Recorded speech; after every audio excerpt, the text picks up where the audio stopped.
আসসালামু আলাইকুম ওয়া রাহমাতুল্লাহি ওয়া বারাকাতুহু। আপনারা কেমন আছেন? এতক্ষণ তো মাইক ম্যানের খবর নিলাম, তো আপনাদের খবর নিতে হবে না? আপনারা ভালো আছেন তো? আচ্ছা, আপনারা যদি একটু আগায় বসেন, যদি আপনাদের কষ্ট না হয়, কষ্ট হলে জায়গা থাকেন, যদি আপনাদের কষ্ট না হয় একটু আগায় বসলে আমরা খুশি হব, সবাই খুশি হবে। ফেরেশতারা পাশে দাঁড়িয়ে আছে, তাই না ভাই? ফেরেশতারাও খুশি হবে। একটু আগায় বসেন, আল্লাহ আমাদেরকে আগায় বসার তৌফিক দান করুন বলে আমিন। আসেন আসেন, আলেমদের কাছাকাছি আসলে কোনো লস নাই, কারণ হাদিস শরীফে আছে যারা আলেমদের যত কাছাকাছি আল্লাহর জান্নাত তাদের তত কাছাকাছি। সুবহানাল্লাহ কি বাসায় যাইয়া বলবেন নাকি? তা আসেন আর একটু কাছে আসেন। আলহামদুলিল্লাহ আলহামদুলিল্লাহি নাহমাদুহু ওয়া নাস্তাঈনুহু ওয়া নাস্তাগফিরুহু ওয়া নাউযু বিল্লাহি মিন শুরুরি আনফুসিনা ওয়া মিন সাইয়্যাতি আ'মালিনা। من يهد الله فلا مضل له ومن يضلل فلا هادي له ونشهد أن لا إله إلا الله وحده لا شريك له ونشهد أن سيدنا وحبيبنا ومولانا محمدا عبده ورسوله الذي أرسله بالحق بشيرا ونذيرا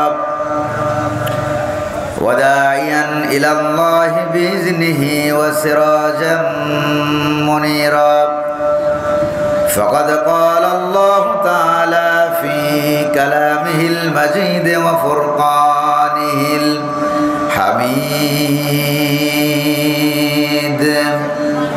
أعوذ بالله من الشيطان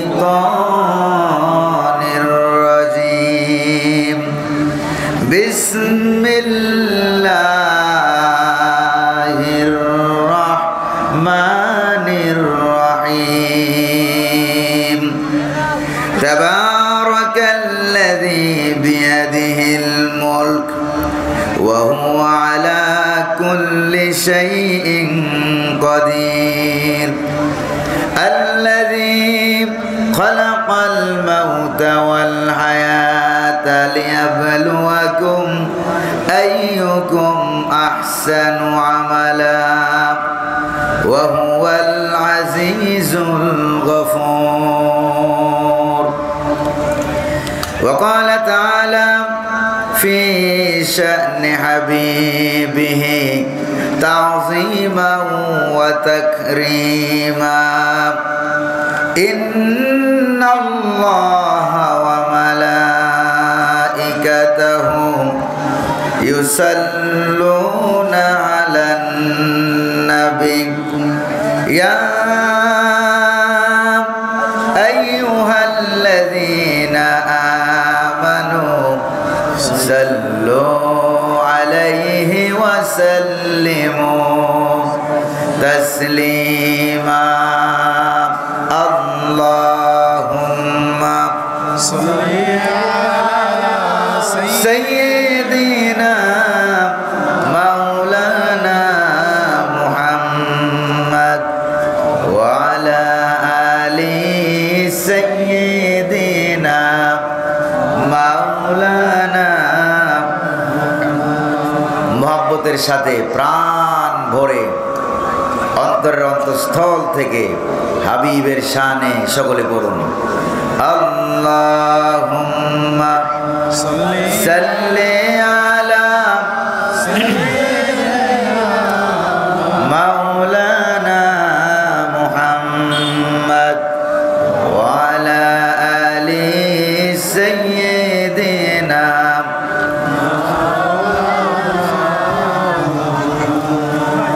বালাগাল উলা بكماله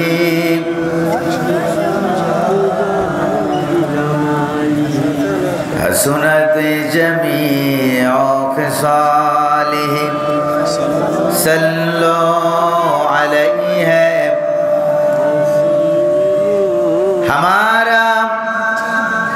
दीनो मजहब आपका इश्कों की और मोहब्बत है, हमारा जिक्र है सल्ली आला और फिक्र है सूरत का, बलगल उला बिकमालिही हसनत जमीअ खिसालिही सल्लो अलैहि पिलाए साक़िए कौसर ने मुझको जामे वहदत का, ओ सीना हमारा खजाना उसकी नातो मदाहत का, बलगल उला बिकमालिही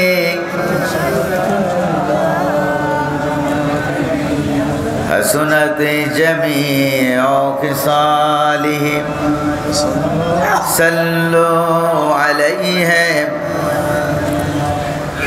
मुझे कुछ मिले या न मिले मुहम्मद मिले, यानी वो शई जिससे अल्लाह मिले, बलगल उला कशफत तुजा बिजमालिही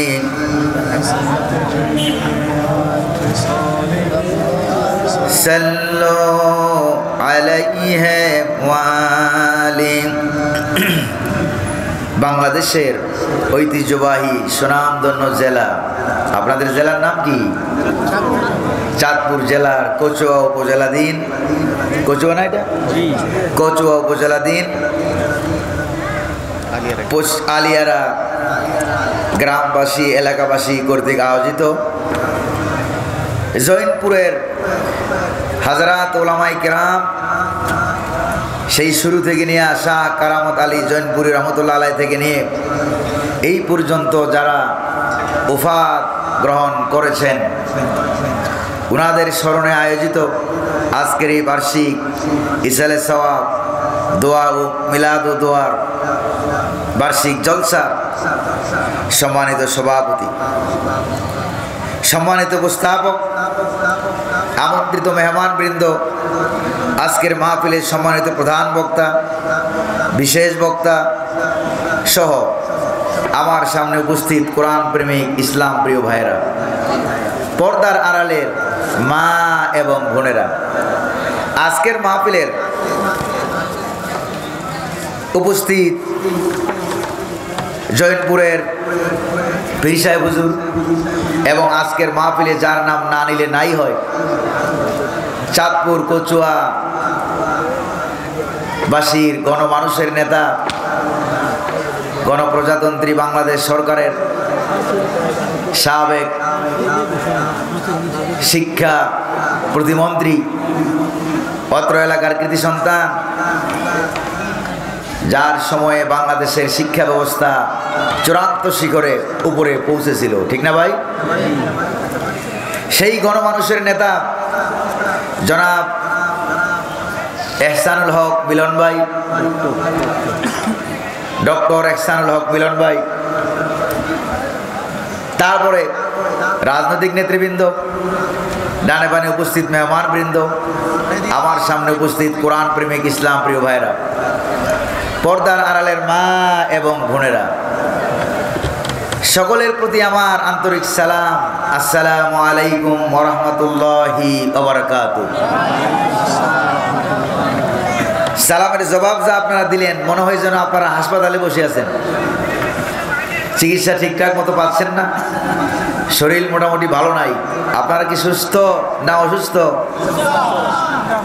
এটা টেস্ট করার জন্য আমি আবারও সালাম দিচ্ছি, আসসালামু আলাইকুম ওয়া রাহমাতুল্লাহ।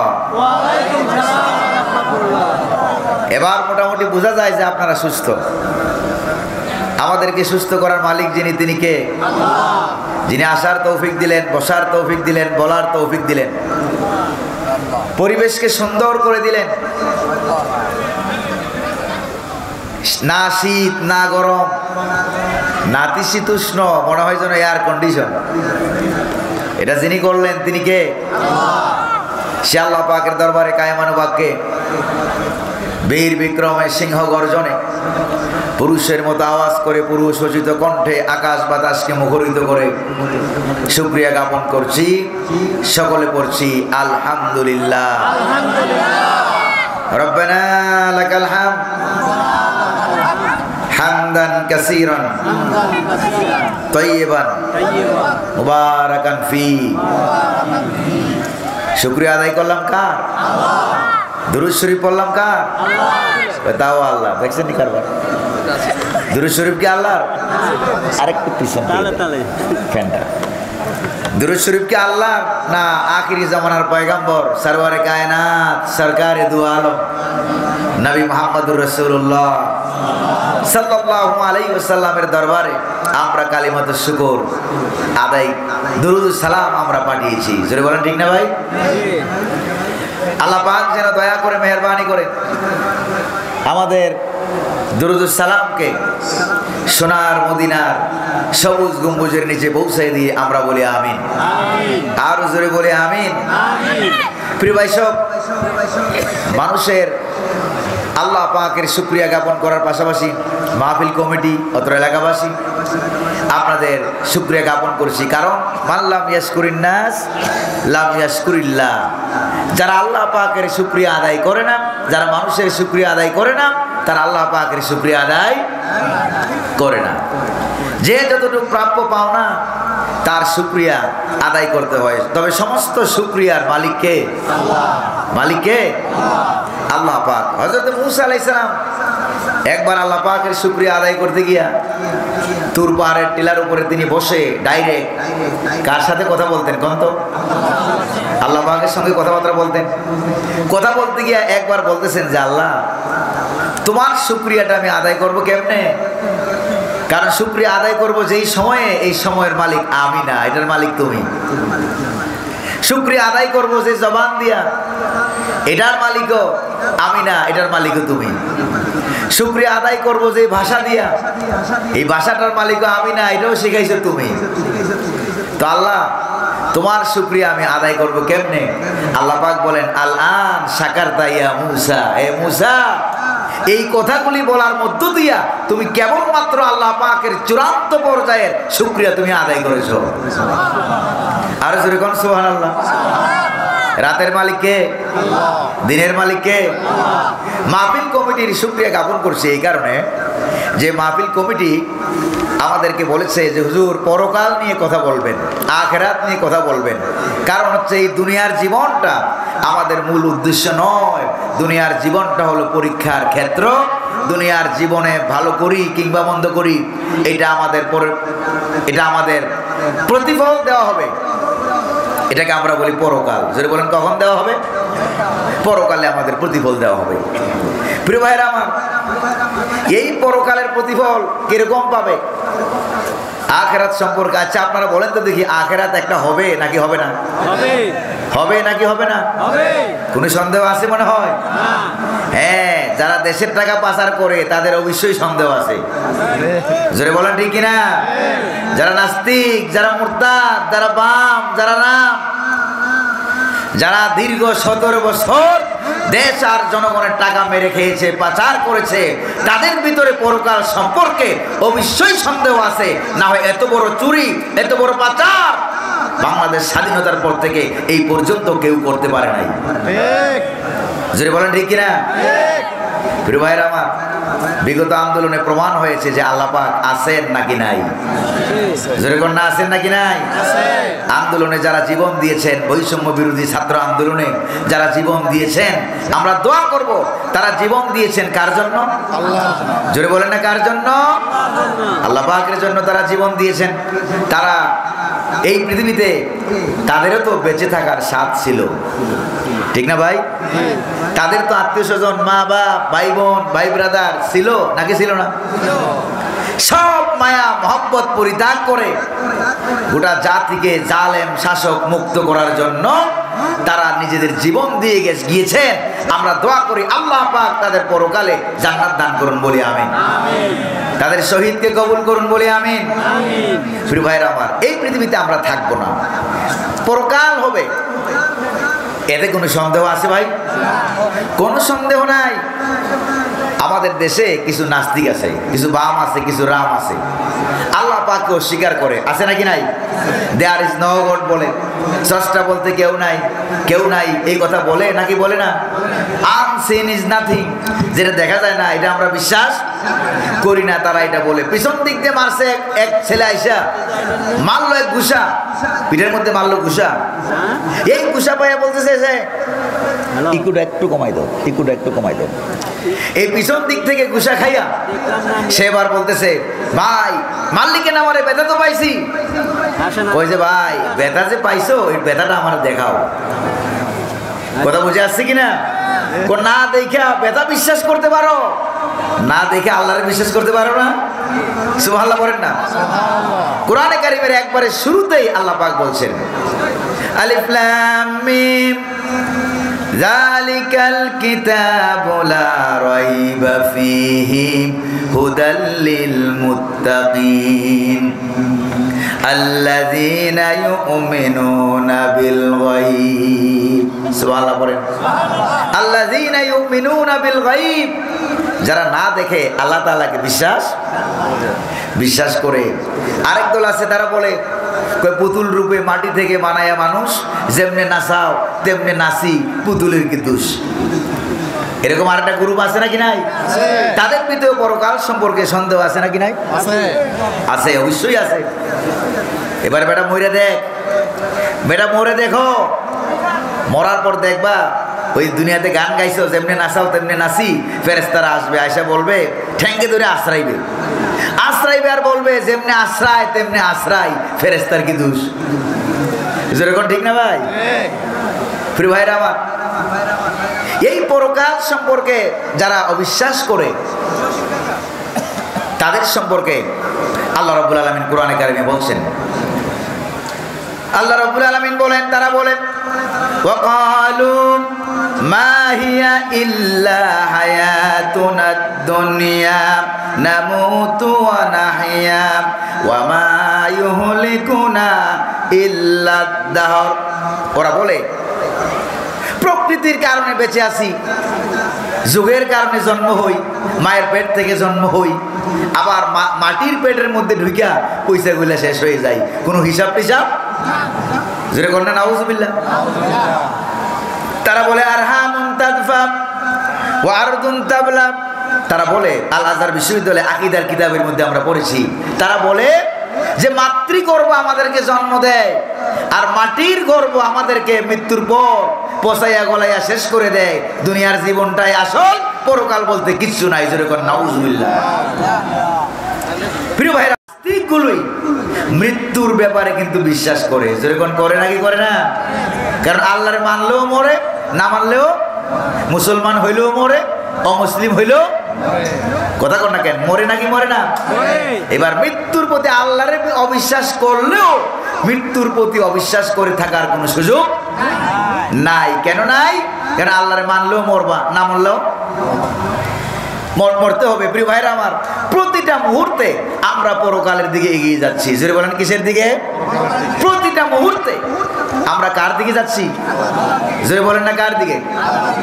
মিশরে একদিন একবার বিকাল বেলায়, আল আজহার বিশ্ববিদ্যালয়ে যখন পড়ি ছাত্র মানুষ, বিকাল বেলায় একটা কফি হাউসে ক্যাফেটেরিয়া ঢুকছি যে কফি খাবো, চা খাবো।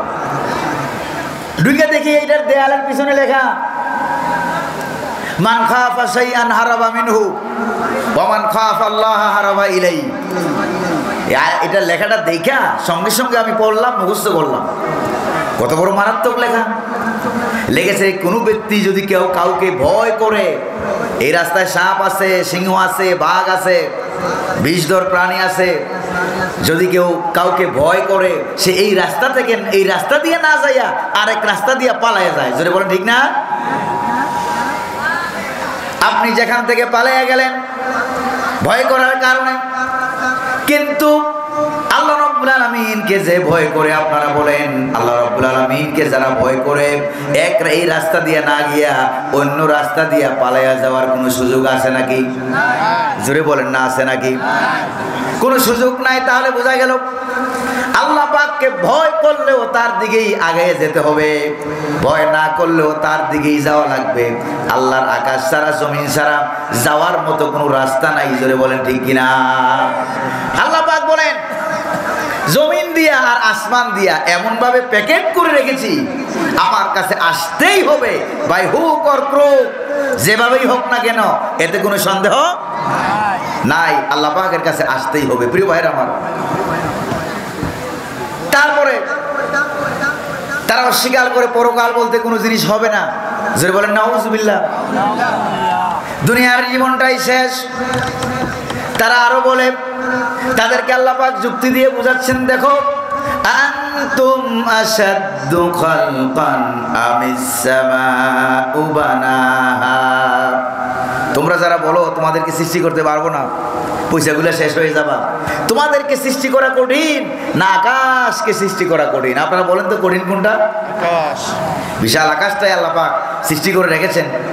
মরবো, মরার পর মাটির সাথে মিশে যাব, যদি পচে গলে মাটির সাথে মিশেও যায়, আমার নামে আপনার নামে আমার এত বড় বডিটা থেকে আপনারা কি মনে করেন 1 কেজি 2 কেজি মাটিও কি হবে না? পয়সা গইলা 100 গ্রাম মাটিও কি হবে না? ধরে নেন 100 গ্রাম মাটি। আমার আপনার মৃত্যুর পর মাটির সঙ্গে যদি মিশে যায় 70 কেজি 80 কেজি 50 কেজির যে বডি থেকে পচে গলে গিয়া 100 গ্রাম মাটি হইলেও তো আমার নামে বরাদ্দ থাকবে, থাকবে কিনা বলেন? প্রিয় ভাইরা আমার, তাহলে এবার ভালো করে খেয়াল করেন, যিনি আমাদেরকে সৃষ্টি করলেন আজ থেকে 100 বছর আগে 200 বছর আগে আমরা তো কিছুই ছিলাম না, আমরা কিছুই ছিলাম না। যিনি শূন্য থেকে খালি থেকে যিনি আমাদের মতো মানুষ বানাইতে পারলেন, আমরা হাঁটি চলাফেরা করি, খাবার দাবার খাই, যিনি শূন্য থেকে মানুষ বানাইতে পারলেন, তিনি বুঝি 100 গ্রাম থাকার পরও আবার চিন্তা করতে পারবেন না? এটা কেমন কথা? আল্লাহু আকবার বলেন। কোরআনে কারিমে রব্বুল আলামিন বলছেন, আওয়ালা ইয়াযকুরুল ইনসানু আন্না খালাকনাহু মিন ক্বাবলু ওয়া লাম ইয়াকু শাইআ। মানুষের কি মনে পড়ে না সেই কথা? তাদের জীবনে কি এমন একটা সময় আসছিল না যখন উল্লেখযোগ্য কোনো বিষয়বস্তু হিসেবে এই দুনিয়াতে পরিগণিত ছিল না? আমি আল্লাহ পাক তাকে সৃষ্টি করলাম, সৃষ্টি করার পর দুনিয়াতে সে চলাফেরা করে, এবার সে যখন মরার পর মাটির সাথে মিশে যাবে, সেখান থেকে বুঝি আমি আবার তাকে সৃষ্টি করতে পারবো না। এটা কেমন কথা? আল্লাহ পাক সৃষ্টি করতে পারবেন নাকি পারবেন না? এবার আপনারা বলেন, কিচ্ছু নাই, একবারে খালি শূন্য, জিরো। এই জিরো থেকে যে আল্লাহ আমার মতো আপনার মতো মানুষ বানাইতে পারলেন, একবারে কিছু নাই থেকে তিনি বুঝি কিছু থাকার পরেও সৃষ্টি করতে পারবেন না? এটা কোনো কথা হইলো? যে বলেন না, এটা কোনো কথা হলো? তাহলে আমাদের সৃষ্টিটাই প্রমাণ করে আমাদের মৃত্যুর পর আবার জিন্দা হওয়া লাগবে, এতে কোনো সন্দেহ। জিন্দা হওয়ার পর কয় টাকা পাচার করছো, কয় টাকা ঘুষ খাইছো, কয় টাকা সুদ খাইছো, তারপরে দেশের টাকা জনগণের টাকা, তারপরে কেমনে কেমনে নির্বাচন করিয়া কিভাবে কায়দা করিয়া দিনের ভোট রাতে নিয়ে তার যদি নামাজের সময় আকাম কুকাম করিয়া যা করছো 14 গোষ্ঠী হিসাব দেওয়া লাগবে নাকি লাগবে না? জোরে করে লাগবে নাকি লাগবে না?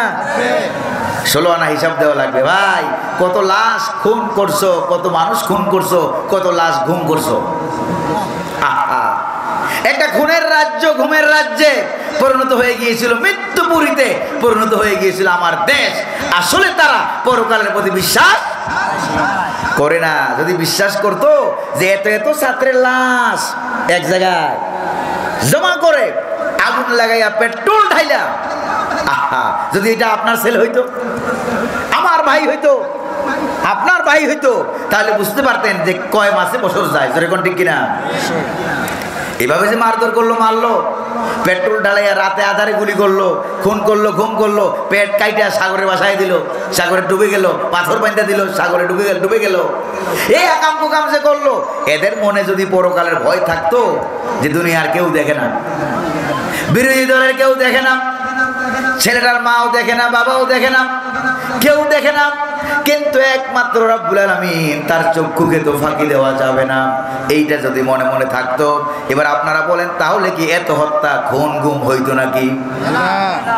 তাহলে বোঝা গেল তারা যেদিকে যায় সেই সেকুলারিজম, ধর্মনিরপেক্ষ মতবাদ, এই মতবাদে বিশ্বাসী যারা, আচ্ছা আপনারা বলেন এই মতবাদে বিশ্বাসী যারা, তাদের সংবিধান, তাদের তন্ত্রমন্ত্র, তাদের কিতাব, তাদের বই, এগুলির ভিতরে কি আখিরাতে বিশ্বাসের কথা আছে? জোরে কোন না আছে?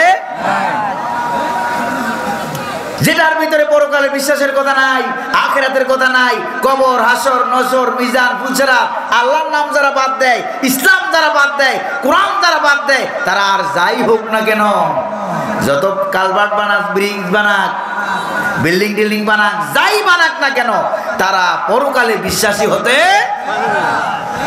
যেরকম, ঠিক কিনা? এক নম্বর যুক্তি দিলাম। এখন আমরা চিন্তা আছি, এটা কঠিনটা হয়েই গেছে আমাদের হিসাবে, মরার পর চিন্তা করা হবে, এটা সহজটা বাকি আছে, যেরকম, ঠিক না ভাই?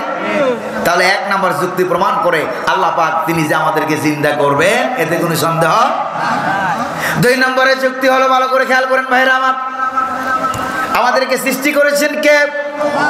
কেন আল্লাহ পাক সৃষ্টি করেছেন? আল্লাযী খালাকাল মাউতা ওয়াল হায়াতা লিয়াবলুয়াকুম আইয়ুকুম আহসানু আমালা ওয়া হুয়াল আজিজুল গফুর। সুবহানাল্লাহ বলবেন না? সুবহানাল্লাহ। এই আয়াত কি মোল্লার না আল্লাহর? আল্লাহ। যেরকম না আয়াতটা কার? আল্লাহ। যুবক ভাইরা এখানে নাই বুঝে, সব কি বুড়া মানুষ নাকি? দেখি যুবক কারা কারা আছেন একটু হাত তুলে আমার দেখান তো। যুবক কারা কারা আছেন একটু হাত তুলে দেখান। আমাদের ভিতরে জীবন থাকতে বাংলার জমিনে নাস্তিক মুরতাদদেরকে রাষ্ট্র ক্ষমতা দখল করতে আমরা দেব না। রাজি আছেন নাকি নাই? কারা কারা রাজি আছেন দুহাত উঁচু করে স্লোগান দিয়ে আল্লাহরে দেখা।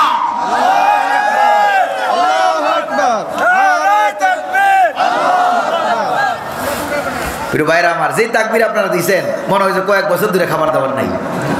আসলেও তো নাই, কত দৌড়ানি, যেরকম, ঠিক কিনা? ওরা তো দৌড়াইছে আমাদেরকে, যেখানে পাইছে ভাই দৌড়ায় নাই, যেখানে পাইছে সেখানেই ওরা দৌড়াইছে। আমরা এত বছর খাইছি দৌড়ানি, আর তোমরা খাইছো বিরিয়ানি, জোরে বলেন ঠিক কিনা? আর এখন তোমরা দৌড়ানি, এমন দৌড়ানি, এক দৌড়ানিতে বর্ডার পাস হইয়া মামু বাড়ির দিল্লি গিয়ে আশ্রয় নিয়েছে।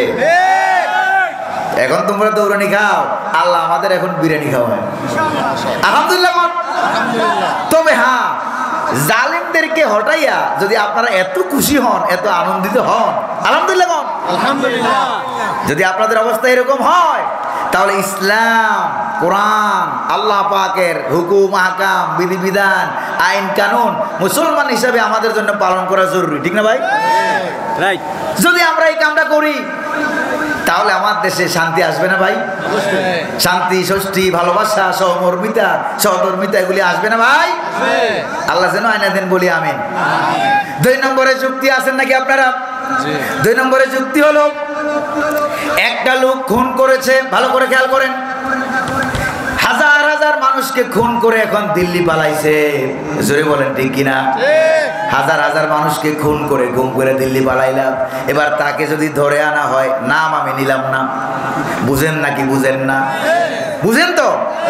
এবার ওইটারে যদি ভাই ধরে আয় না, বাংলাদেশে ধরে আয় না, ফাঁসির কাস্টে ঝুলাইয়া, ভালো করে খেয়াল করেন, এটা দিয়ে উদাহরণ দেই, পরকাল আছে নাকি নাই? ধরে এনে ফাঁসির রশিদে ঝুলাই দেওয়া হলো। মনে করেন সে খুন করছে ৫,০০০ মানুষ, কয় না কয় হাজার? ৫,০০০ মানুষ সে খুন করছে। তাকে আইনে বিচার করে ফাঁসির রশিদে ঝুলাইয়া মারা হলো। তো বদলা হলো কয়জন মানুষের? একজন। বলেন না আমার ভাইরা, বদলা হলো মাত্র একজন মানুষের বদলা হলো, কিন্তু আরো তো ৪,৯৯৯টা মানুষের বিচার বদলা রয়ে গেছে নাকি রয়ে যায় নাই? যদি বলেন রয়েছে নাকি রয়ে নাই?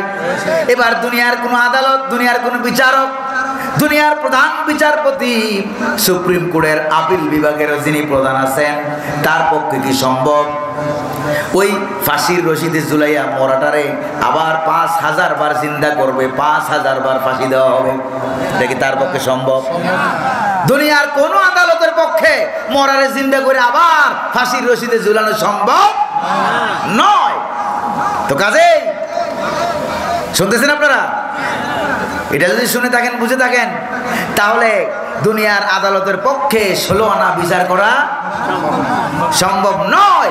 এই জন্য বিবেক দাবি করে আরো যে বাকি থাকলো 4999 জনের বিচার যে বাকি থাকলো, আমার আপনার বিবেক, আমার আপনার যুক্তি এটা দাবি করে এমন একটা সময় আসা উচিত, আগেই কোন সুবহানাল্লাহ, যেই সময়ের ভিতরে এই সমস্ত খুনি জালেমদেরকে ধইরা বারবার হত্যা করে বিচার করে আবার জিন্দা করে বাঁচবেও না মরবেও না এরকম বলে করে করে করে করে সকল মানুষের 16 আনা বিচার বুঝিয়ে দেওয়া যায়। জোরে বলেন ঠিক কিনা? এমন একটা সময় আসা উচিত। এবার আপনারা বলেন এই সময়টার নাম হলো আখিরাত। এই সময়ের নাম কি? আখিরাত। এই সময়ের নাম হলো আখিরাত। এই সময়টা কি দুনিয়াতে সম্ভব? না। কোন মানুষের পক্ষে সম্ভব? আমেরিকার প্রেসিডেন্ট, ইন্ডিয়ার প্রেসিডেন্ট, পাকিস্তানের, বাংলাদেশের ডক্টর ইউনূস সাহেবের পক্ষে এটা সম্ভব? না, সম্ভব না। এটা যার পক্ষে সম্ভব চিল্লায়ে এখন তিনি কে? আল্লাহ। তিনি জীবনের মালিক। আল্লাহু আকবার বলেন। এটা গেলে 2 নম্বরের যুক্তি। ভাই কোনো অসুবিধা হচ্ছে না তো? 3 নম্বরের যুক্তি এবার আসেন। 3 নম্বরের যুক্তি হলো, প্রিয় ভাইরা আমার, অন্যায়ভাবে যাকে মারা হলো, বিচার হলো না, লাশ পাওয়া গেল, আছে নাকি নাই?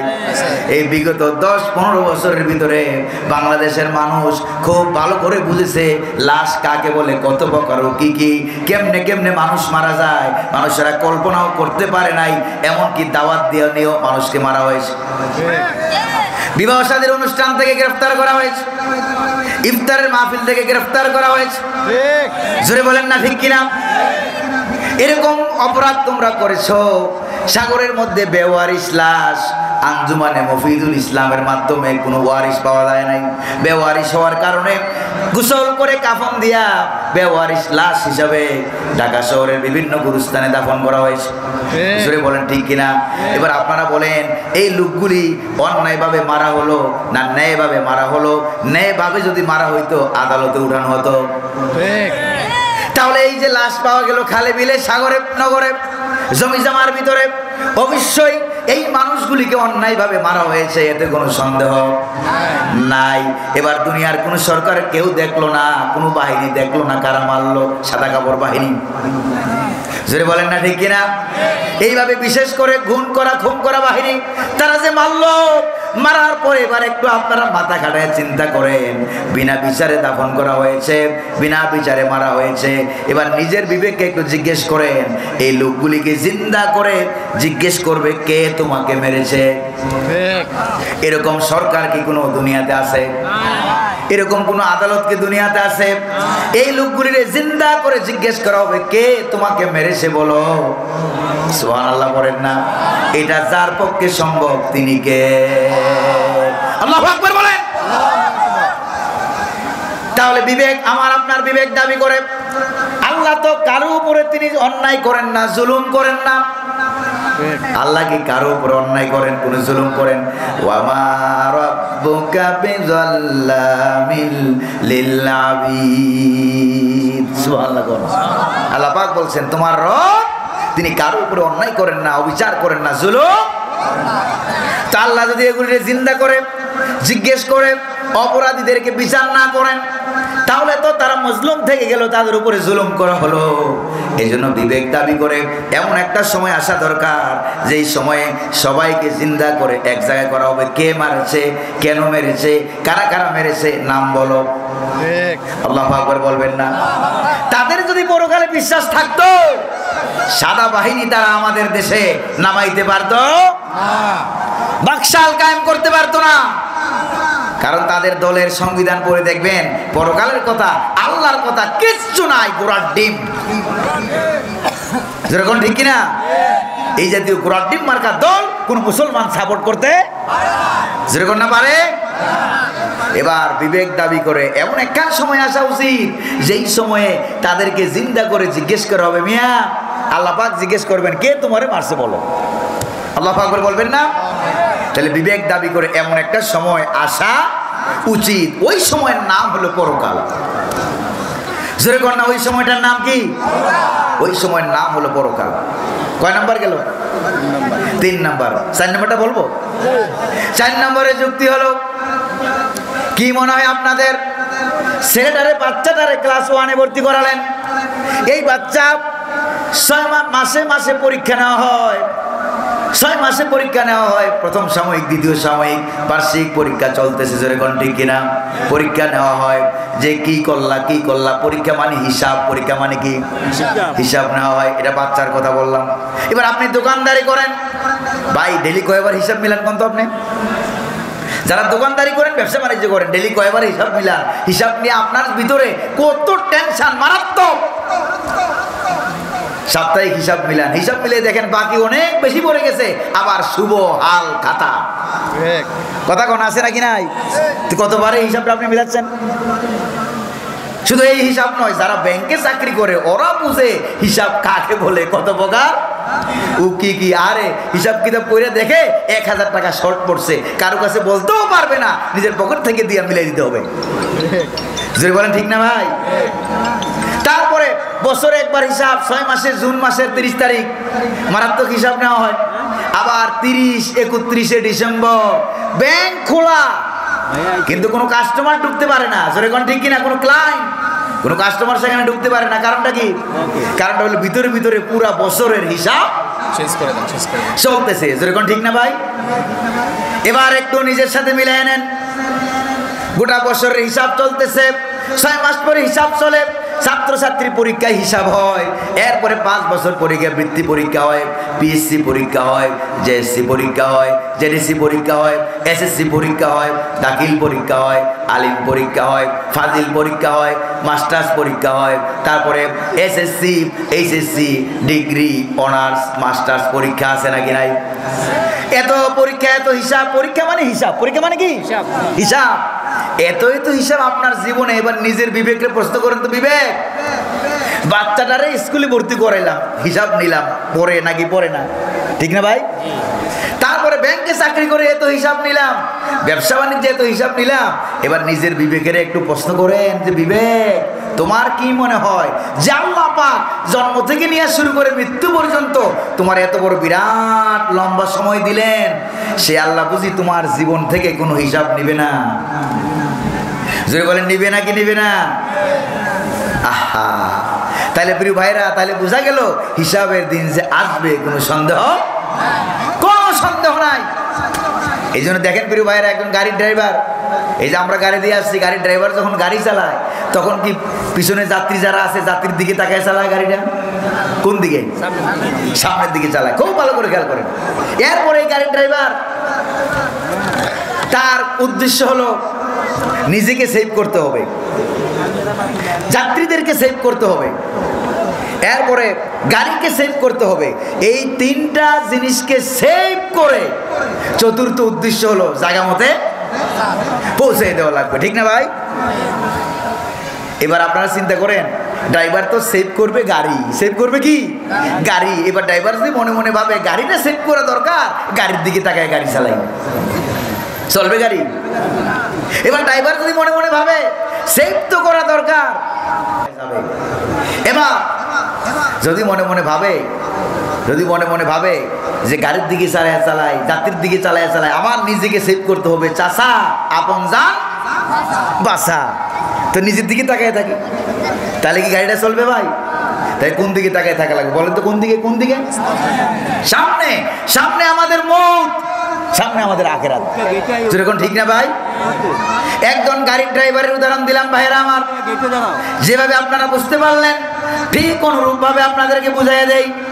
গাড়ির ড্রাইভার যেরকম ভাবে সামনের দিকে তাকায় থাকে, গাড়িটা অ্যাক্সিডেন্ট হয় না।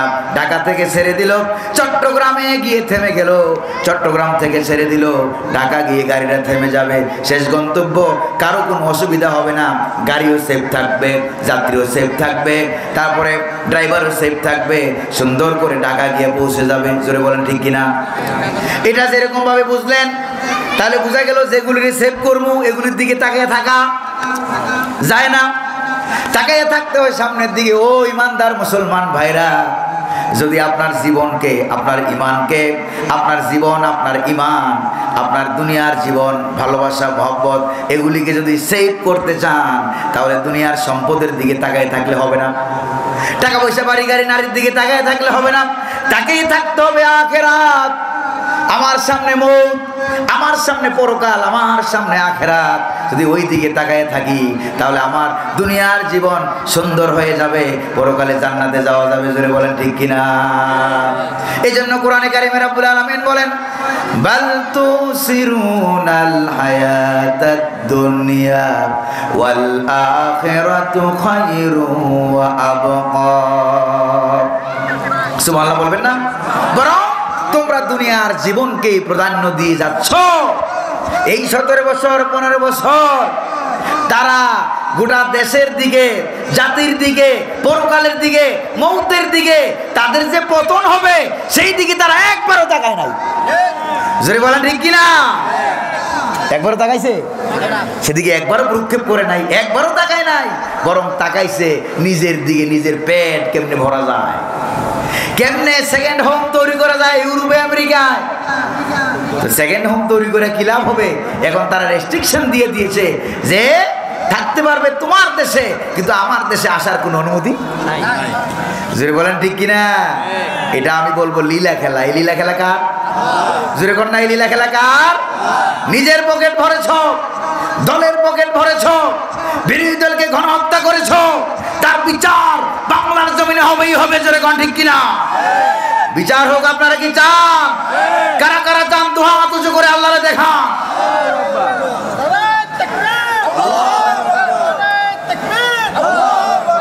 প্রিয় ভাইরা আমার, আর পরকাল বিচার এটা তো রয়েই গেছে। জোরে কোন ঠিক না ভাই? আর জোরে বলেন ঠিক না? মৃত্যুর সময় দেখানো হয়। কখন দেখানো হয়? মৃত্যুর সময় দেখানো হয়। ভাই কোনো অসুবিধা হইতেছে নাকি? মৃত্যুর সময় দেখানো হয়। কেমনে দেখানো হয় খেয়াল করেন। আল্লাহ পাক বলছেন, আল্লাযী খালাকাল মাউতা ওয়াল হায়াতা লিয়াবলুয়াকুম আইয়ুকুম আহসানু আমালা। আল্লাহ হচ্ছেন তিনি যিনি তোমাদের মরণ সৃষ্টি করেছেন, জীবন সৃষ্টি করেছেন। কারণ আমরা আগে ছিলাম মরা, এখন হয়েছি জিন্দা।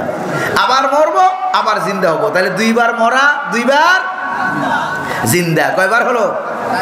কাফেররা, বেদিনেরা 3 বারটা বিশ্বাস করে, 4 নম্বরটা তারা বিশ্বাস করতো না, কিন্তু পরকালে বিশ্বাস করবে। ফেরেশতাদেরকে পরকালে বাবা ডাকলেও কোনো লাভ হবে না। কবরে ফেরেশতাদেরকে বাবা ডাকলেও কোনো লাভ হবে না। পিটানি কিলানি একটাও মাটিতে পড়বে না। 16 আনা করায় গন্ডায় বিচার হবে। জোরে কোন ঠিক কিনা ভাই? প্রিয় ভাইরা আমার, আপনারা কি রাগ টাগ করতেছেন নাকি? কোনো অসুবিধা হইতেছে আপনাদের? কোনো অসুবিধা, সমস্যা হচ্ছে? প্রিয় ভাইরা আমার, আল্লাহ পাক বললেন আমি মরণ তৈরি করেছি, জীবন তৈরি করেছি। কোরআনে কারিমে আল্লাহ পাক মরণের কথা বলছেন যতবার, জীবনের কথা বলছেন ঠিক ততবার। সুবহানাল্লাহ। কারণ 2 বার জীবন আর 2 বার মরণ, এটা আল্লাহ সুবহানাহু ওয়া তাআলা দিয়েছেন। কেউ তো মারতেও পারে না, কেউ তো জিন্দাও করতে পারে না। এবার মরণ যখন হবে, মরণের সময় 5 জন ফেরেশতা আসবে। জোরে বলেন না কয়জন? জোরে বলেন না কয়জন? 5 জন ফেরেশতা। হাদিস শরীফে আছে, ইমাম কুরতুবী আত-তাযকির আলী আহওয়ালিল মাউতা ওয়া উমুরিল আখিরাহ নামক কিতাবে ইমাম কুরতুবী উল্লেখ করেছেন মরণের সময় 5 জন ফেরেশতা আসবে। ভাই কয়জন? 5 জন ফেরেশতা আসবে। আচ্ছা বলেন তো দেখি, ফেরেশতা সম্পর্কে কোনো তথ্য এই পৃথিবীর ইসলাম ছাড়া, কোরআন ছাড়া, নবীরা ছাড়া কোনো দল, কোনো মত আমাদেরকে দিতে পারছে? ফেরেশতা সম্পর্কে কোনো তথ্য কেউ আমাদেরকে দিতে পারে নাই। দিয়েছেন কে? জিন। অনেক বড় বড় ডাক্তারও আছে, জিন বিশ্বাস করে না, ফেরেশতা বিশ্বাস করে না। হয়েছে প্রিয় ভাইরা আমার, কাছে চলে আসেনি। এটা বন্ধ কেন? এটা বন্ধ কেন?